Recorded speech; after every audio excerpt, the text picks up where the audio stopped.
What's up, everybody, and welcome back to another movie review. I'm Chase Lee, and the movie I want to take a look at right now is Joker. Now, this one comes from Warner Brothers in DC. It is directed by Todd Phillips, and this one stars Joaquin Phoenix as Arthur Fleck, living in New York in 1981. And he has a nice little job. He paints himself up like a clown. He twirls signs in front of businesses to attract more customers. It seems like he has a pretty good life. He lives with his mom. He takes care of her and stuff. And then one day he gets fired from his job. I'm not going to say from what or why, how, whom, where, whatever. He gets fired, and so he's feeling down in the dumps. And he goes to his mom, and they kind of talk it out. And then we see as he's just kind of going throughout his life that he gets, rejected all the time by, people. He gets sidelined. He gets made fun of. He has this kind of like Tourette's syndrome where it's not like Tourette's. I forgot what they called it in the movie, but it's like a form of Tourette's where he has this uncontrollable kind of cackling laugh that just happens randomly, and he has to give people medical cards to let them know what is up.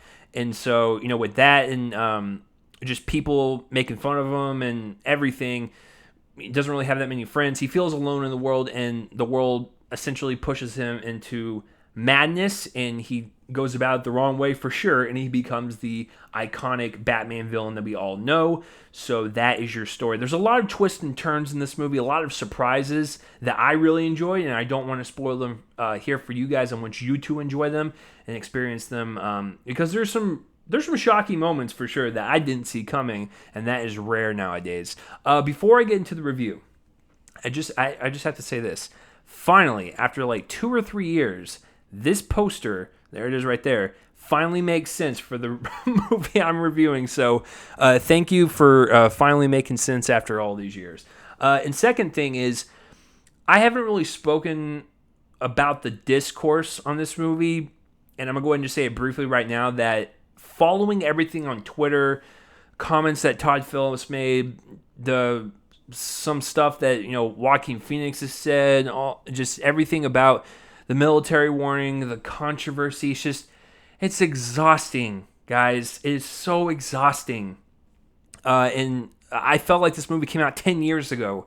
And so just leading up to it, I really didn't even want to see it because I was just tired of it. I was sick and tired of the internet, guys, as I record this video for the internet.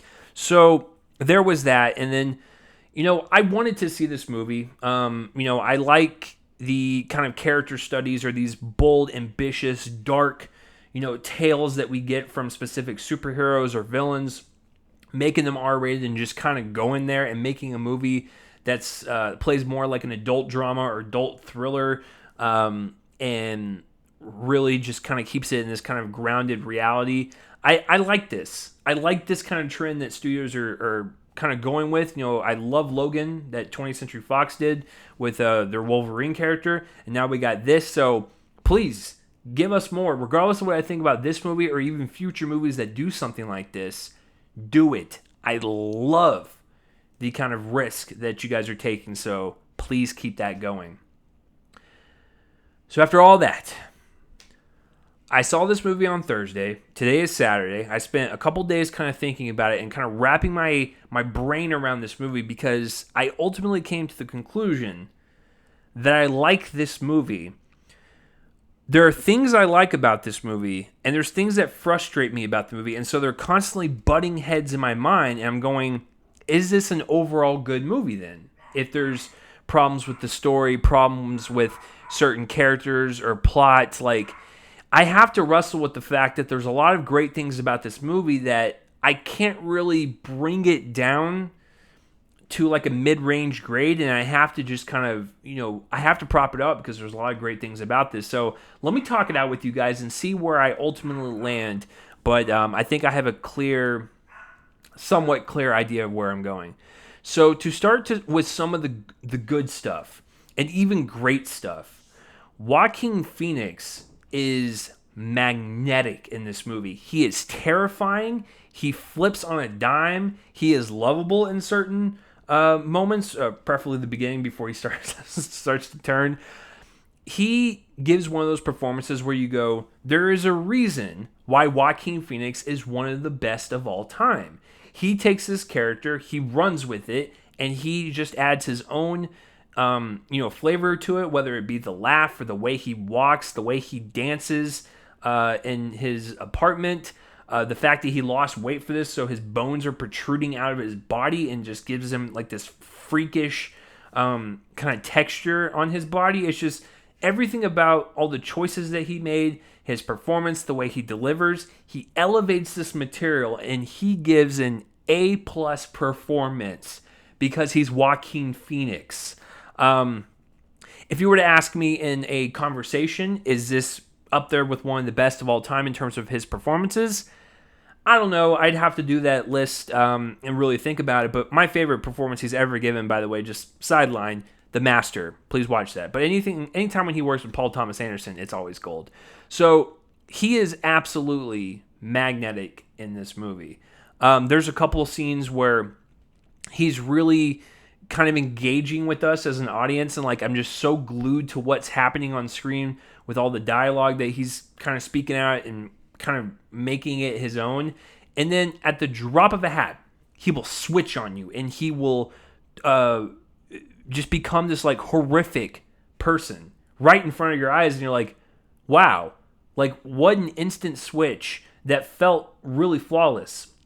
A lot of actors could probably take on this role and give, this type of performance in the scene and then do a flip and it just doesn't work. But Joaquin Phoenix gives 1,000% out of 100, and this is why he is great. So all the good word that you've been hearing about him in particular is warranted. I would not be surprised if he got nominated. When? I don't know. I got to see the rest of the films this year. But it's something. I mean, he goes there for sure, and it is a great performance. The laugh is really interesting because it's a part of his kind of like Tourette's that he has going on. And it's the type of Joker laugh that I've actually never heard before. With Mark Hamill doing his laugh, in animated form. It's very distinctive. Heath Ledger's distinctive. Jack Nicholson, Cesar Romero, you can, if you close your eyes, you can hear their laugh and go, that is that one, and that one. The thing was with his laugh in this one, it is more painful than anything. And I mean painful in a good way, where you can feel the anger, the sadness, and the pain all wrapped up into one sound, and it's just coming out of this man's body. And the way I can describe it is that he's inhaling and exhaling at the same time. I tried to emulate the laugh on my way home from the theater, and it hurt my throat just trying it out. And I was like, I don't know how Joaquin didn't like make his throat bleed while doing this movie. So the laugh is once again his own. It's distinctive, and I will always remember it with Joaquin Phoenix's version. And the thing about his laugh is that it controls him, right? And it's really interesting to kind of see the movie as it plays out, and then by the end he just kind of embraces the fact that this laugh controls him, and then it goes better with his character when he finally becomes the Joker. So really cool stuff. So Joaquin Phoenix, great stuff. The cinematography is gorgeous. You say what you want about Todd Phillips, maybe besides like Road Trip and Old School and stuff, he has found his niche in making really kind of crisp, clean, these golden and beautiful looks to his movies. I don't know why he likes to have effort in cinematography in movies, because some comedic directors could care less about that. They just want to focus more on script, dialogue, and characters. But he does it. He makes his movies look good, and I commend him on that.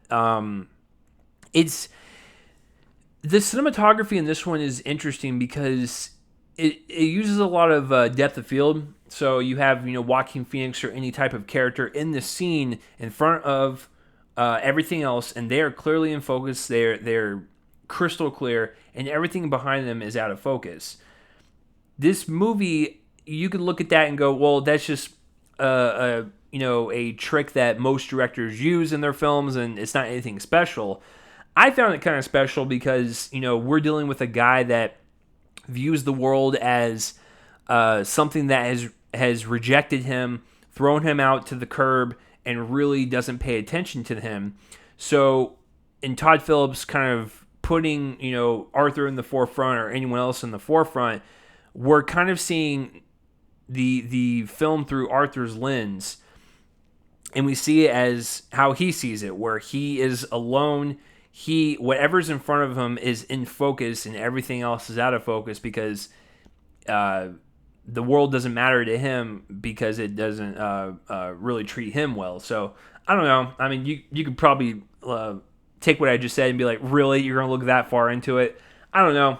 I thought it worked for the character. The production design, the costume design is great stuff. You're emulating the early 80s, and it's striking to look at. The colors pop. It works really well with the golden hue of the cinematography, so it's just really nice to look at.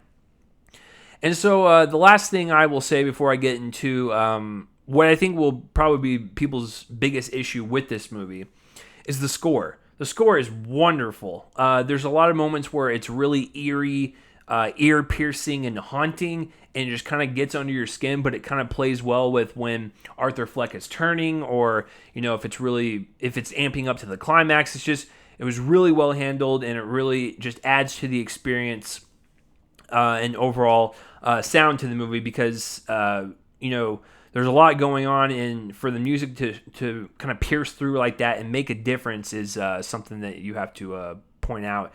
There's a lot of, kind of hopeful and like ethereal pieces that kind of play throughout and kind of highlight what's happening in Arthur's head, and him feeling really great in the moment, even though what we're seeing around him is pure anarchy. So the score is really great. This is I guess a nice segue into some of the mixed negatives that I have on this, is that sometimes the score will kind of needle drop, if you will, into the scene, but it's so abrupt and it doesn't really kind of flow with the scene. It just kind of happens, and you're like, I appreciate what I'm listening to, but it could have been an easier transition into the scene. I've heard arguments that people are, like, well, he's kind of a chaotic character. Let's have the music be chaotic and just kind of drop in whenever he's, feeling happy or whatever in random spots. I get that. It just didn't work for me. So, Todd Phillips is probably where people are going to have the biggest issue with this movie. If you set all the comments that he made about comedy or whatever throughout the week aside and talk about him as a director for this specific movie, then we can have a conversation. But I know people that just don't like him flat out and just will dog on him no matter what, dog on his comments or whatever. We're not here to do that. We're talking about his particular involvement with the film, the direction he took, and where he took the script, because he did co-write the script. So he had a lot of influence on the story, character, dialogue, and tone, flow, everything. So where to begin? Let me start out with some softballs, and we'll kind of get into the nitty-gritty. I do appreciate the bold initiative that this movie takes. Todd Phillips does inject a lot of social commentary into this movie, whether it be mental illness, government corruption, kindness in society, people being hateful towards one another, and we're seeing that now on, online nowadays more than ever, and I'm sure I'm going to get hate on this video, but that's just the way it goes.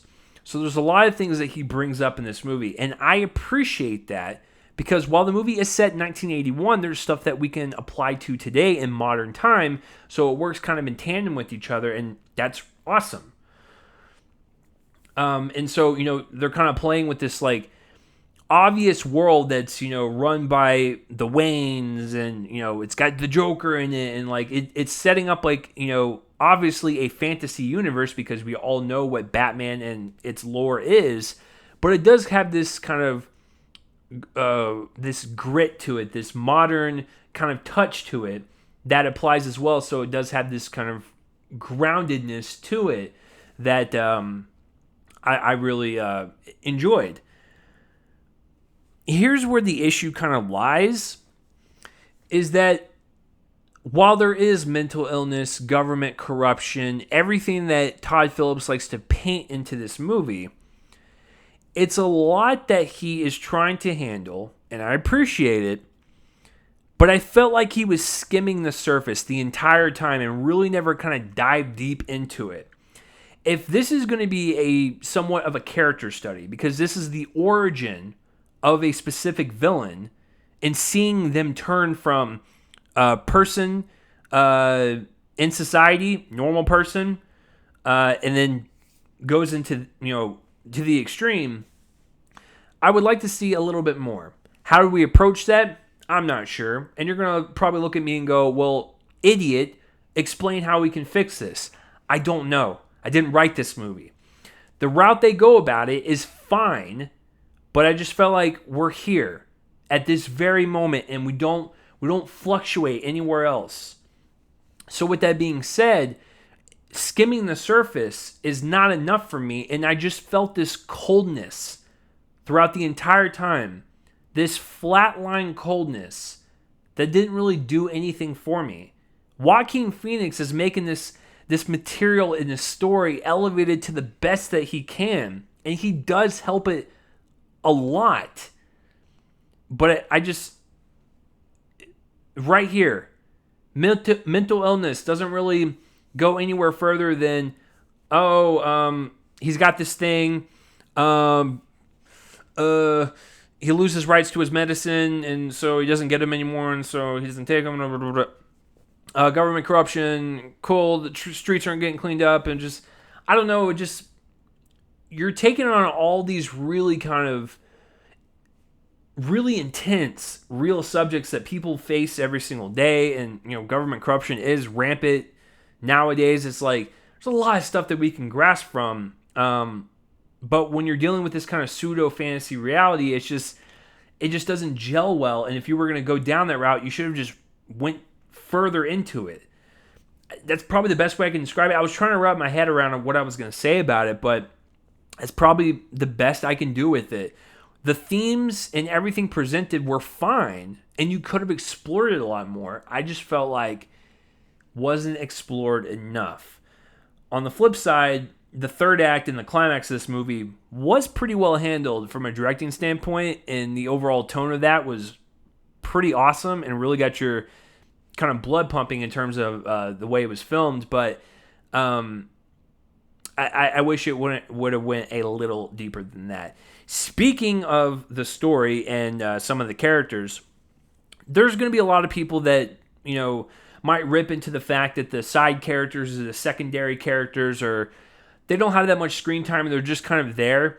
And that is true. Zazie Beetz, Mark Maron, Robert De Niro does have a bigger part than the rest of them, but once again, kind of there. Frances Conroy plays his mother.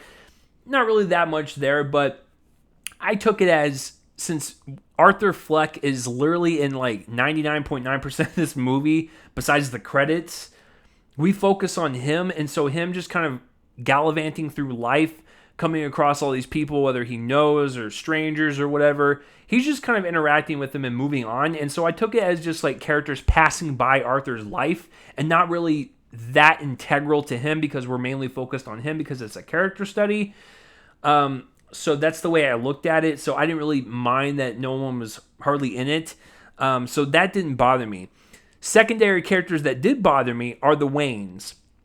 Without spoiling anything, Thomas Wayne is in this movie. I didn't really think it fit for what they were going for. To be honest with you, they should have kept anything related to Batman out of this movie. It probably would have made it a little bit better for me. But every time when he would show up on screen or anything related to the Waynes or Wayne Manor, it took me out of the experience. It's like, we're here to focus on Arthur. Like, mention that this city is Gotham, like in the news segments in the beginning, and let's move on. It didn't really work for me on that front, and really kind of took away some of the punch that this movie was trying to portray. And speaking of the Waynes, I did not like the fact that the Waynes were pretty integral to a specific character twist, backstory twist. I don't want to say much, but I didn't really care for that at all either. Once again, just kind of taking you out of it a little bit. It's like, keep that stuff out of this movie. I would have been totally fine if they just mentioned Gotham once and just kept it to Arthur Fleck, and that is it. So that stuff really kind of bothered me. It was unnecessary. You did not need it in there. And then I think that was about it. So as a character study of Joker, Arthur Fleck, I think it's on that level, like as a character study, it's fine, but there's a lot of good elements around it that elevates this material up that I will still recommend this movie, even though it's got some kind of story issues and really doesn't have the punch that Todd Phillips thinks it has. I still want to recommend it because this movie is sparking up conversation. It's sparking up debate. I love that. I'm probably going to get blasted in the comments down below. That's cool. I want to have discussions with you guys, but keep it friendly, please. Great performance, cinematography, and score. Interesting ideas, bold approach to it. Kind of falls flat in some areas. Takes some stuff out. Overall, I'd still say it's worth seeing. I'm going to give Joker a B. I was going to give it a B- because of the story issues, but Joaquin Phoenix is so good in this movie that I decided to just kind of hike it up a half a grade for you guys. So, solid B for me. It looks like, 21 minutes long of a therapy session with you guys about Joker and just kind of unwrapping my thoughts around it. But what did you guys think about the movie? Let me know down below. Did you love this movie? A lot of people are throwing around the masterpiece word. If you really loved it, let me know down below, and maybe some of the stuff I brought up, maybe you can tell me like, oh, well, I saw it differently this way, or maybe people hated this movie. Let me know down below and say that I was wrong, and here's why. I would like to hear your opinions. That is Joker. I feel exhausted now just talking.